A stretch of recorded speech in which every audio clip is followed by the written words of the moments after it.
That's right.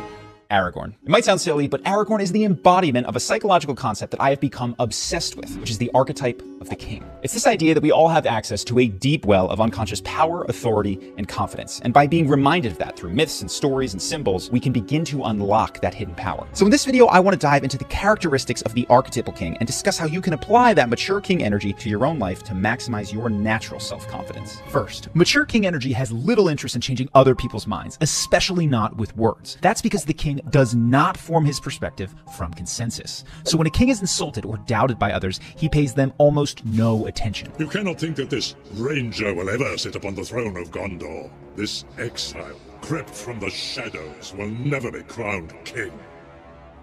The difference you immediately notice between this example and those from people insecure in king energy is in the level of reactivity. Where confidence tends to be non-reactive, both in body language and response, insecurity leaps and screams and tries to change minds. The bigger the reaction, I am the king, the more intense the insecurity. Any man who must say, I am the king, is no true king.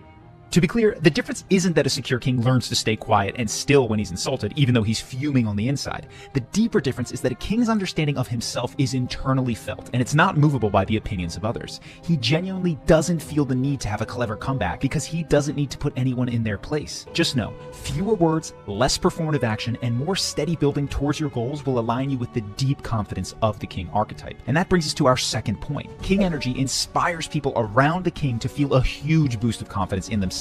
They feel that more is possible, and it literally is, because the king energy is creative, and that creativity rubs off on everyone around you. This is in contrast to insecure men who attain positions of power. Without access to the unshakable self-confidence of the king archetype, these men are primarily concerned with maintaining their position, saving face, and avoiding responsibility for failure. In short, these men are stuck in survival concern. If you won't defend your own city, why should they? what would you have me do? Lead. Get down there and lead your people against the invaders who want to kill them. What did my mother say exactly? Did she have urgent business with me? She did not say, Your Grace. Now, on the other hand, mature king energy has moved out of mere survival into expansive creativity. That grants him the wisdom to see the difficulties that lie ahead without minimizing them. Then his innate creativity can find a way in the most dire of situations. This is grounded optimism, and it is incredibly inspiring. They say that it is hopeless. There is always hope. On occasion, this is communicated through rousing speeches, but often it's by coming up with useful strategies when others have lost their nerve. The fortress is taken. It is over. Is there no other way for the women and children to get out of the caves? There is one passage. It leads into the mountains. But they will not get far. The Uruk-hai are too many. Send word for the women and children to make for the mountain pass and barricade the entrance. So much death.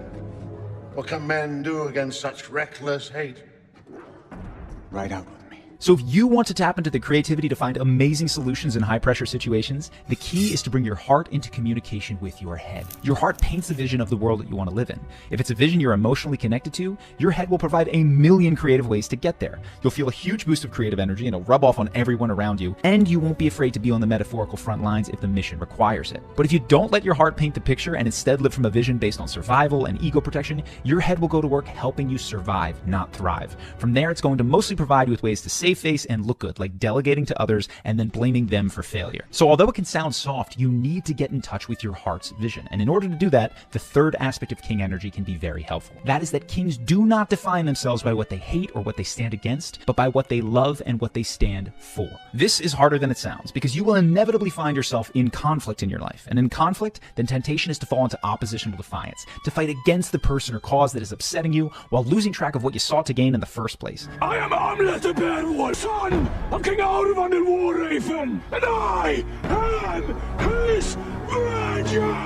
If you fall prey to this temptation, you can wind up victorious, but having lost the world you wanted to create to begin with. Unfortunately, oppositional defiance is the hallmark of modern culture and politics. Ask yourself, does the committed Republican or Democrat love their party, or do they mostly hate the other? So notice if you've slipped into oppositional defiance. For example, in your professional life, you may have felt the desire to become an entrepreneur to escape the rat race. Or in your romantic relationship, maybe you resist being taken advantage of or controlled. Nothing is wrong with either of those situations, but if you succeed in those narrow aims, you may find yourself with a business or relationship that isn't the one you most deeply desire. It'll just be one that you hate a little bit less. So channel that king energy, and like Aragorn, even when you're fighting against something, remind yourself what you love and what you stand for.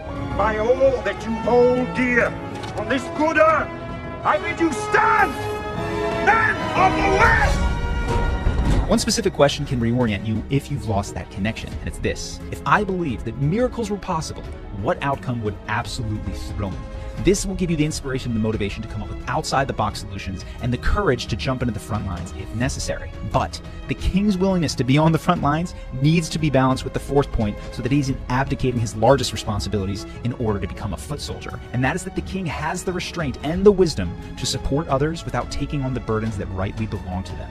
You see this when Aragorn refuses the temptation to carry the glory of the ring for himself, knowing that that is Frodo's task. I would have gone with you to the end. Into the very fires of Mordor.